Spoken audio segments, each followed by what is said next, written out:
This is a true story of how 29 young Navajo men created the only unbreakable military code in modern history, and how the United States depended on the very language it had tried to erase.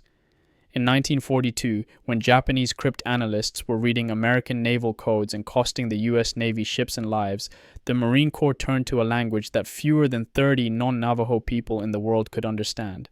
By the time the war ended, over 400 Navajo Code Talkers had served in every major Marine operation in the Pacific, transmitting messages in seconds that would have taken machines 30 minutes to encode, and the Japanese never deciphered a single word. During the Battle of Iwo Jima, 6 Code Talkers sent more than 800 messages without a single error, and Major Howard Connor, a Marine signal officer, later said, "Were it not for the Navajos, the Marines would never have taken Iwo Jima." What you're about to hear is not just a story about code and combat. It's about a people whose children had been forcibly taken to government boarding schools and punished for speaking Navajo, then asked to use that same language to save American lives.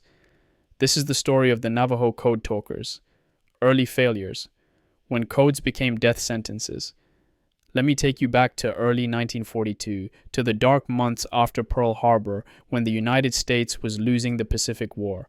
Japanese forces had swept across the region, capturing the Philippines, Malaya, Singapore, and the Dutch East Indies. American and Allied forces were in retreat, trying desperately to establish defensive positions and plan counterattacks. But there was a lethal problem. The Japanese were reading American communications.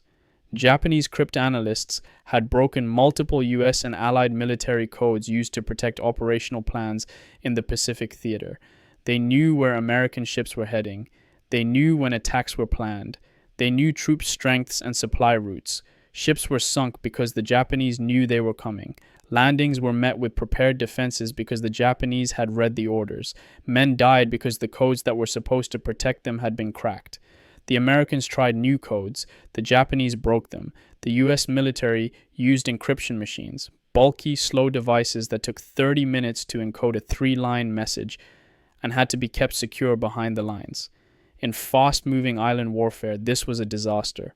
By the time a message was encoded, transmitted, and decoded, the tactical situation had often changed. The Marine Corps needed something fast, flexible, and unbreakable. They needed a voice code, something that could be spoken directly over radio or telephone from the front lines without machines, without delays, and without the enemy understanding a single word.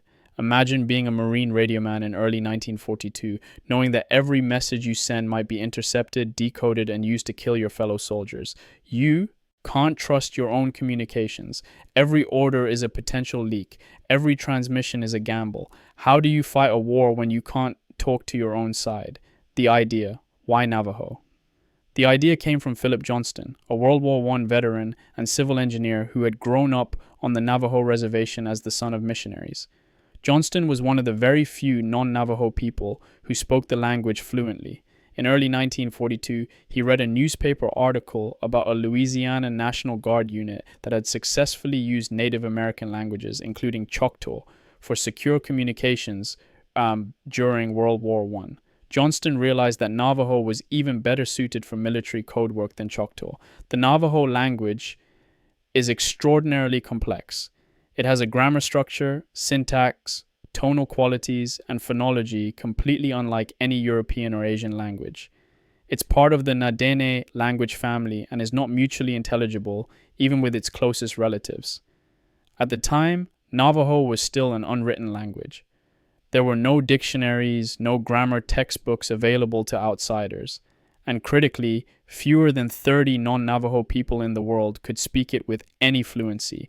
For Japanese cryptanalysts, brilliant as they were at breaking codes, Navajo would be utterly impenetrable. Johnston took his idea to Marine Corps officers in California. He brought 4 Navajo men with him and demonstrated how quickly and accurately they could transmit messages in their native language. The officers were skeptical at first, but when they tested the system against standard encoding machines, the results were undeniable. Navajo speakers could encode and transmit messages in seconds, with perfect accuracy, using nothing but a radio. In April 1942, the Marine Corps authorized a pilot program. They would recruit 30 Navajo men, train them as Marines, and task them with creating a formal military code based on their language. Think about what the US government was asking. For decades, federal policy had been to erase Native American languages and cultures. Navajo children had been forcibly removed from their families and sent to boarding schools where they were punished, sometimes beaten, for speaking their own language. The goal was assimilation. Make them speak English, dress like white Americans, abandon their heritage. Now, in 1942, the same government that had tried to destroy the Navajo language was asking young Navajo men to use it to save American lives. The irony was not lost on anyone. Camp Pendleton, building a code from scratch. In May 1942, the first 29 Navajo recruits, one dropped out, leaving 28, arrived at Camp Elliott near San Diego. They ranged in age from 15 to 35. Many had never left the reservation before. Some had only a few years of formal education, but all of them were fluent in Navajo, and they were about to create something extraordinary. Their first task was to invent a military vocabulary in Navajo. The Navajo language had no words for tank, submarine, grenade, aircraft carrier, or hundreds of other military terms. The recruits had to create them. They used a brilliant system of metaphor and description. A submarine became Beshlo, iron fish. A fighter plane became Dahetihi, hummingbird. A bomber was Jaysho, buzzard. A battleship was Lotso, whale. Grenades were Nimasi, potatoes. For the alphabet, they created a substitution system. Each English letter was represented by a Navajo word. For example, the letter A could be Wallachi, Anti, Belasana, apple, or Tse Inail, Ax. Having multiple words for common letters made the code even harder to break, since the same letter would be encoded differently each time. The final code consisted of 211 Navajo words with assigned military meanings. But here's the critical detail. Even if a Japanese linguist fluent in Navajo somehow intercepted a transmission, they still wouldn't understand it. A direct translation would produce a nonsensical list: whale, hummingbird, potato, ironfish. Only someone who had memorized the military code, which substituted whale for battleship, hummingbird for fighter, and so on, could understand the message. And every single code talker had to memorize all 211 code words perfectly. There were no code books in the field, no written references. If you forgot a word, you couldn't look it up. You had to know it. The 29 original code talkers spent weeks drilling, testing, and refining the code. By summer 1942, they were ready for combat. Can you imagine the pressure? These young men, many of whom had grown up speaking Navajo at home, then been punished for it at school, then returned to communities where their language was stigmatized, were now being told that their language was vital to national security, that American Marines would live or die based on how well they spoke Navajo, that the outcome of battles depended on their speed and accuracy. Guadalcanal, First Blood. On August 7th, 1942, the 1st Marine Division stormed the beaches of Guadalcanal in the Solomon Islands. It was the first major Allied offensive in the Pacific, and it was brutal. Japanese forces fought with fanatical determination, and the Marines took heavy casualties. Among the landing force were 15 Navajo Code Talkers.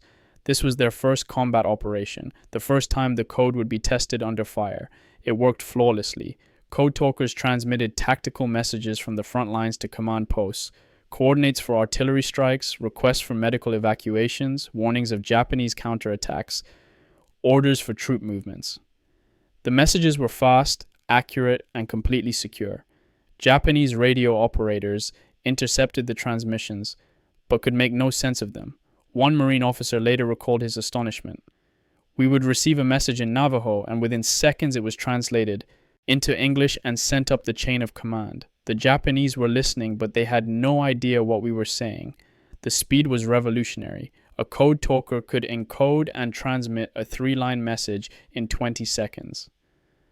The previous encryption machines took 30 minutes for the same message. In combat, where seconds could mean the difference between survival and annihilation, this was a game changer. From Guadalcanal onward, Navajo Code Talkers were used in every major marine operation in the Pacific theater. As the island-hopping campaign progressed, Tarawa, Saipan, Peleliu, Guam, Iwo Jima, Okinawa, more code talkers were recruited and deployed. By the end of the war, over 400 Navajos had served as code talkers. They operated in two-man teams. One would translate the English message into Navajo code and transmit it. The other would receive the Navajo message and translate it back into English. They worked under constant fire, on beaches, in foxholes, in command posts, anywhere a radio was needed. And through it all, through thousands of transmissions across 3 years of savage combat, the Japanese never broke the code. Iwo Jima, the ultimate test. In February 1945, the U.S. Marine Corps launched one of the most infamous and costly battles of the Pacific War, the invasion of Iwo Jima. The island was only 8 square miles, but it was heavily fortified with 21,000 Japanese defenders entrenched in tunnels, bunkers, and caves. American commanders knew it would be a bloodbath. 6 Navajo Code Talkers landed with the assault waves on February 19, 1945. For the next 36 days, as the Marines fought yard by yard across volcanic ash and stone, those 6 men transmitted more than 800 messages. Not a single message contained an error. Major Howard Connor, the 5th Marine Division signal officer, was responsible for all communications during the battle. Years later, he made a statement that has become legendary. Were it not for the Navajos, the Marines would never have taken Iwo Jima. Think about what that means. Iwo Jima was one of the turning points of the Pacific War. The island's airfields allowed American bombers to reach Japan and provided emergency landing sites for damaged B-29s returning from bombing raids. The battle cost nearly 7,000 American lives and wounded over 19,000 more. But it would have cost even more. Perhaps it would have failed entirely without the Code Talkers.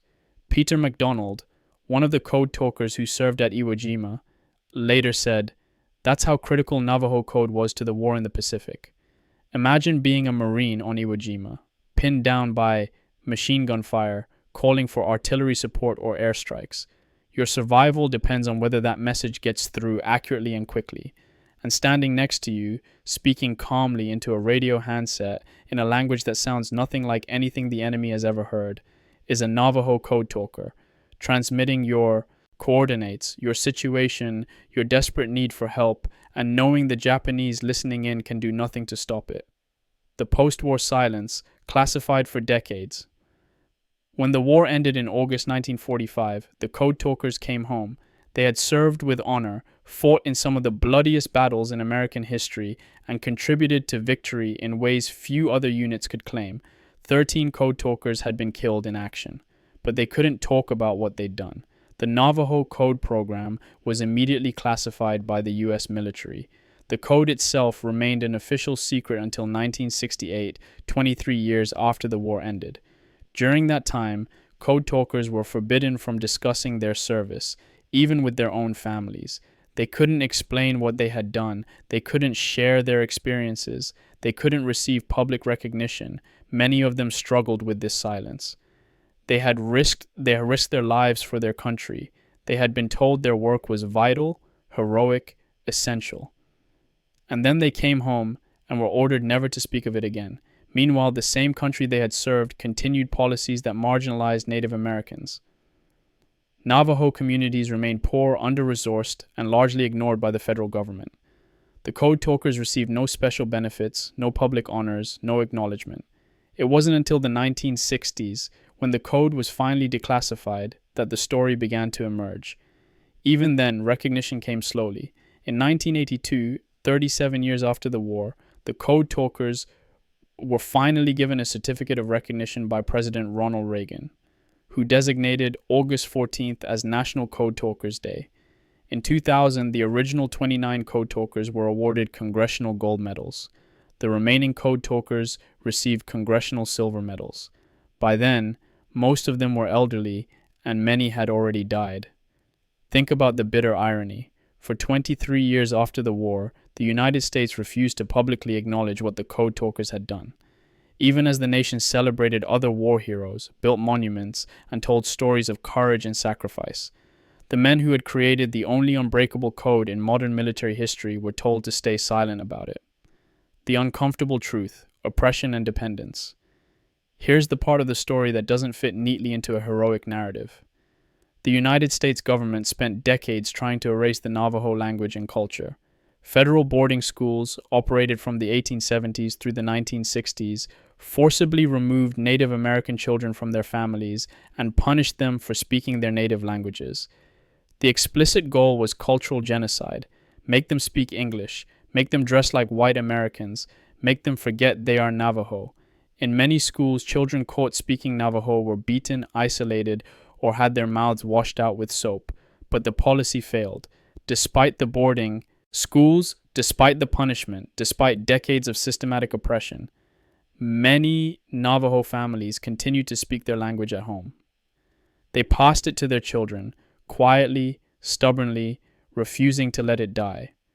And then, in 1942, when the United States was desperate for a secure battlefield code, the government turned to the very people it had tried to destroy and asked them to save American lives using the very language it had tried to erase. The young men who became code talkers had grown up in this system. Many had attended boarding schools. Many had been punished for speaking Navajo. They knew what their country thought of them and their people, and they served anyway. Many of you have asked in comments why. Why would they fight for a country that had oppressed them? Why would they risk their lives for a government that had tried to destroy their culture? The answers are complex. Some saw it as a duty. They were Americans, and America was at war. Others saw it as a way to prove that Native Americans were just as brave, just as capable, just as patriotic as anyone else. Some hoped that their service would lead to better treatment of their people after the war. And some simply believed that defending their homeland, the land where their ancestors had lived for centuries, was worth fighting for, even if the government that claimed that land had treated them unjustly. Peter MacDonald, one of the last surviving code talkers, put it this way: "We were fighting for our families, our people, and our way of life." But here's the uncomfortable question. Does serving a country that oppresses you make that oppression acceptable? Does heroism in war erase injustice at home? The legacy, what the code talkers taught us. The Navajo Code Talkers are now recognized as American heroes. Museums display their uniforms and photographs. Books and films tell their stories. Schools teach about their contributions. But the deeper lessons are harder to accept. First, diversity is not just a moral good, it's a strategic asset. The United States won battles in the Pacific because it had soldiers who spoke a language the enemy couldn't understand. That advantage came from the fact that America was and is a multi-ethnic, multilingual nation. Trying to force everyone to speak one language, practice one culture, and conform to one standard doesn't just harm individuals, it weakens the entire country. Second, oppression and exploitation can coexist. The United States tried to destroy Navajo culture for decades, then exploited that same culture for military advantage. The Code Talkers were heroes, yes, but their heroism was made necessary by a war that America fought while simultaneously oppressing Native peoples at home. Third, silence is another form of injustice. The Code Talkers were ordered to stay quiet for 23 years after the war. They couldn't share their stories, couldn't receive recognition, couldn't even explain to their own children what they had done. Denying people the right to tell their own stories is a way of erasing them from history. Today, as of 2024, only a handful of Code Talkers remain alive. They are in their 90s and 100s, the last living links to one of the most extraordinary chapters of World War II. When they are gone, the memory will remain, but the lived experience, the weight of what they carried, will be lost. The moral question: here's what we know. In 1942, the United States military turned to the Navajo Nation and asked young men to create a code based on a language the government had tried to erase. Over 400 Navajo Marines served as code talkers, transmitting thousands of messages under fire. The code was never broken. 13 code talkers were killed in action. Thousands of other Marines lived because the Japanese couldn't read American communications. After the war, the Code Talkers were ordered to stay silent about their service for 23 years. When they were finally recognized publicly, many were elderly or already dead. The nation they had served continued to marginalize Native American communities for decades after the war. I want you to imagine something. You are 18 years old in 1942. You are Navajo. You grew up on the reservation. You attended a government boarding school where you were punished for speaking your own language. You know your people have been pushed off their land, denied their rights, treated as second-class citizens for generations. And then a Marine recruiter shows up and asks you to join the military, to use the language your teachers tried to beat out of you, to fight for a country that has never treated you as an equal. What do? Some of you will say the Code Talkers were heroes who made the right choice, defending freedom even when they hadn't fully received it themselves. Others will say they shouldn't have had to make that choice at all, that it's obscene to ask oppressed people to prove their worth by dying for their oppressors. Both of those things can be true at the same time. The Navajo Code Talkers saved countless American lives by using a language the United States government had tried to destroy. Their story is one of courage, ingenuity, and sacrifice. But it's also a story of hypocrisy, exploitation, and delayed justice. Were it not for the Navajos, the Marines would never have taken Iwo Jima. That's a historical fact. But were it not for decades of federal oppression, the Navajo language might have been lost entirely, and the code never created. That's also a fact. If stories like this matter to you, share this video and subscribe so more people hear them. The code was unbreakable. The language survived. The men who spoke it were heroes. But the country they saved still owes them and their people